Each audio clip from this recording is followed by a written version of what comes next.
New York, New York.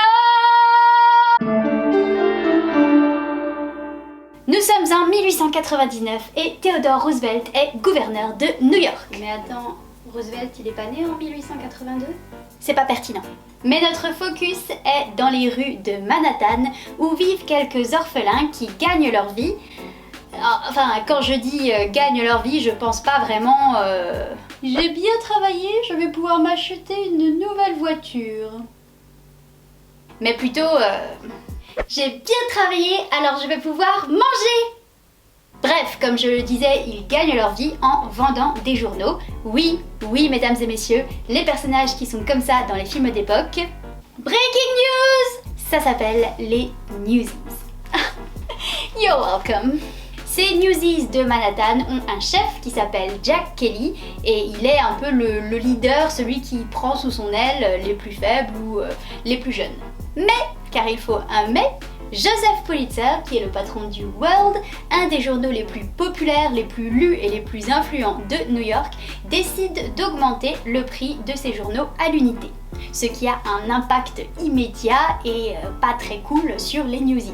Parce que le matin, ils devaient acheter eux-mêmes les journaux qu'ils allaient revendre dans la journée. Ah, le bon vieux temps. Bref, les Newsies ne sont pas très contents. Tu m'étonnes. Et Jack et Davy, un nouveau Newsie, décident de faire grève. Jack est le leader du groupe, un peu le visage du mouvement, et Davy, c'est le cerveau. Ils forment donc un syndicat et ils se mettent en grève. Mon cœur de française ne peut être qu'ému à ce passage. Ils apprennent si vite! Le mouvement s'organise et une jeune journaliste qui cherche le scoop qui fera enfin décoller sa carrière entend parler de la grève. Elle s'appelle Catherine et oui, c'est le love interest, plus communément appelé la fille. Parce que vraiment, il n'y en aura qu'une. Tout se passe bien jusqu'à ce que tout se passe mal. Les Newsies se font arrêter alors qu'ils essayent de stopper l'arrivage des journaux. Les hommes de Pulitzer et la police leur foutent une vraie bonne raclée. On parle d'enfants là. Et ceux qui n'ont pas pu s'enfuir sont emmenés dans un refuge, c'est-à-dire un genre d'orphelinat, mais sans les droits de l'homme. Ah, c'est des enfants, c'est pas des hommes. Mais l'information fait le tour de New York et finit en première page grâce à Catherine, juste avant que Pulitzer déclare un blackout et fasse fermer tous les journaux, juste à temps donc. Donc la situation est plutôt bonne, mais Jacques se fait assez discret. Jacques. La française basique. Donc la situation est plutôt bonne, mais Jack se fait discret et il parle même de partir parce qu'il se sent coupable d'avoir mis ses camarades dans cette situation. Davy a alors l'idée de faire un rassemblement pour rassembler tous les Newsies de New York et pas que de Manhattan. Oui, parce que Manhattan c'est juste un quartier de New York, un peu comme le 7e arrondissement si tu veux. Jack se laisse convaincre et il va même inviter Pulitzer pour qu'il puisse faire partie du débat pour avoir de meilleures conditions de travail. Mais quand il arrive chez ce dernier, il se rend compte que Catherine est en fait Catherine Pulitzer, la fille de Joseph Pulitzer, aka le grand méchant. Mais plus encore, ce grand méchant a fait des recherches sur les antécédents de Jack et de ses amis et s'est rendu compte que tout n'est pas forcément très légal. J'avoue, une fois j'ai volé une pomme. Joseph Pulitzer propose donc à Jack de ne pas les poursuivre en justice à condition que Jack parle contre la grève au rassemblement des Newsies. Et pour faire bonne figure, il le fait dormir dans son sous-sol à côté d'une vieille presse papier. Et je rappelle que Jack est mineur. Le lendemain, c'est le rassemblement des Newsies et tous les quartiers sont représentés. Alors des quartiers dont nous Français on a entendu parler comme le Bronx, Brooklyn qui est le plus grand, le Queens, Richmond, Manhattan bien entendu, et des quartiers dont j'avais jamais entendu parler comme Woodside et Flushing. Mais par peur de ce qui pourrait arriver à ses amis, Jack parle contre la grève au moment du rassemblement, ce qui bien entendu provoque des conflits et les Newsies se morcellent. Mais c'est le moment du bisou. J'ai 5 ans d'âge mental.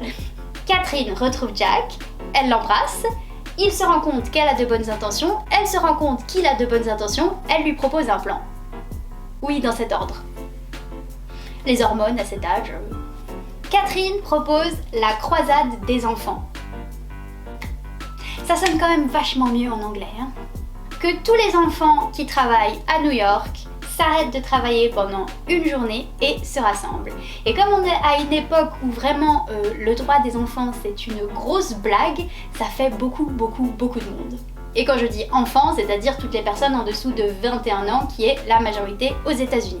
Et pour mettre tout le monde au courant, ils utilisent la vieille presse papier à côté de laquelle Jack a dormi et qui est dans le sous-sol de Joseph Pulitzer. C'est un peu la version crise d'ado de 1899. Chérie, ta fille a pris ta voiture. Non. Chérie, ta fille a pris ta presse. Non.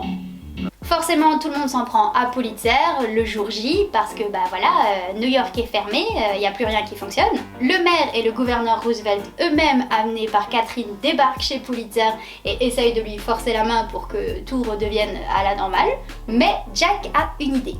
Au lieu de revenir à ce que c'était en début de l'histoire, il accepte que le prix des journaux monte de moitié par rapport à ce que ça devait être, mais cette fois-ci, le World, donc le journal de Pulitzer, rachète les journaux qui n'auraient pas été vendus. Joseph Pulitzer, qui n'a pas de meilleure idée, accepte, et plus encore, il se rend compte que Jack est assez doué en dessin et lui propose un job en tant que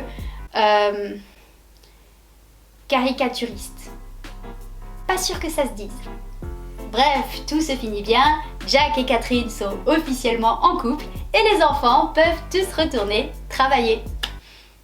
Attends. Newsies the Musical est une adaptation du film Newsies, un film musical qui a été réalisé par Kenny Ortega. C'est celui qui a réalisé High School Musical. Le film lui-même a eu un retour positif, on va dire très tardif. C'est-à-dire que il a eu un retour négatif en 1992, date de sa sortie, jusqu'à avant 2012 où il est devenu assez populaire pour qu'on se dise si on en faisait une comédie musicale live.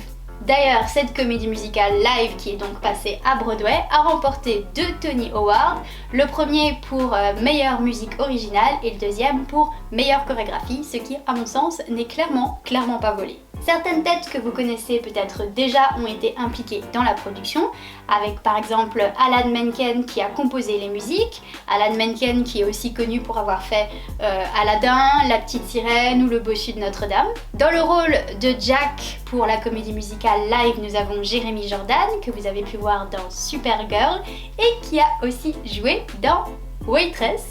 C'est ma dernière vidéo, si vous ne l'avez pas encore vue. Et dans le film original de 1992, dans le rôle de Jack encore, nous avions Christian Bale. Oui messieurs. Avant de devenir Batman, Christian faisait des claquettes dans Newsies. Et d'ailleurs, il n'est pas le seul. Beaucoup d'acteurs, beaucoup de célébrités que vous connaissez tous sont passés par la case comédie musicale.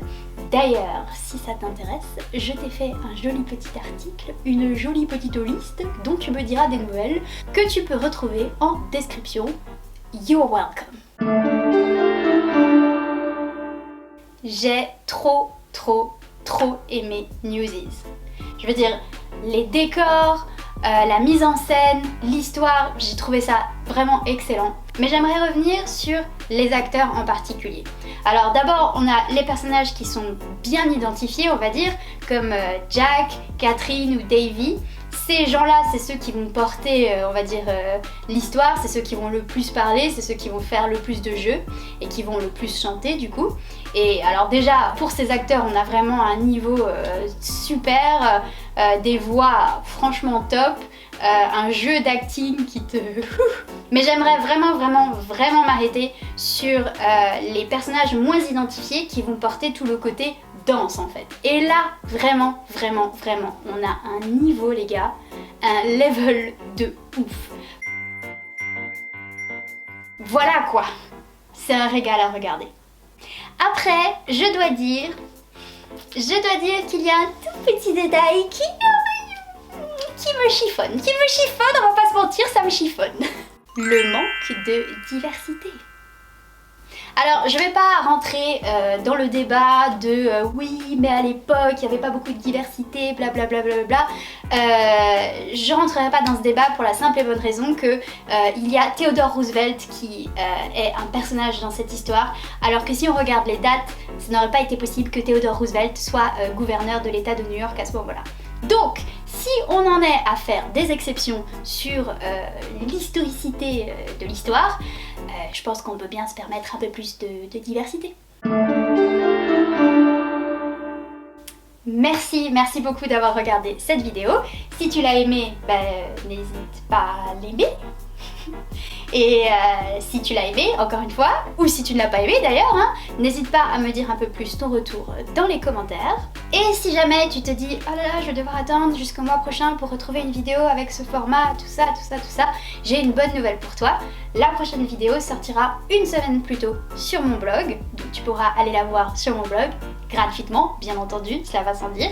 Et si jamais tu cherches plus d'informations sur Newsies, tu peux directement aller sur l'article que j'ai fait, encore une fois, sur mon blog, sur la comédie musicale. Tu y trouveras cette vidéo, mais aussi plus de détails que j'ai relevés avec soin, rien que pour toi. C'est un plaisir, ne t'inquiète pas. Et dernière chose, si ce sujet comédie musicale te plaît, je t'invite grandement à aller faire un tour encore une fois sur mon blog. Oui, je sais, je le dis beaucoup, mais bon, voilà, c'est mon bébé, j'ai envie d'en parler. Donc voilà, n'hésite pas à aller faire un tour, tout est en description, bien entendu. Et si tu veux rester un peu plus au courant des dates et tout ça, je t'invite à me suivre sur Instagram où j'essaierai de prévenir les gens à l'avance, que tu puisses t'acheter ton popcorn, te mettre dans ton canapé et regarder gentiment et tranquillement mes vidéos. Des bisous et ciao!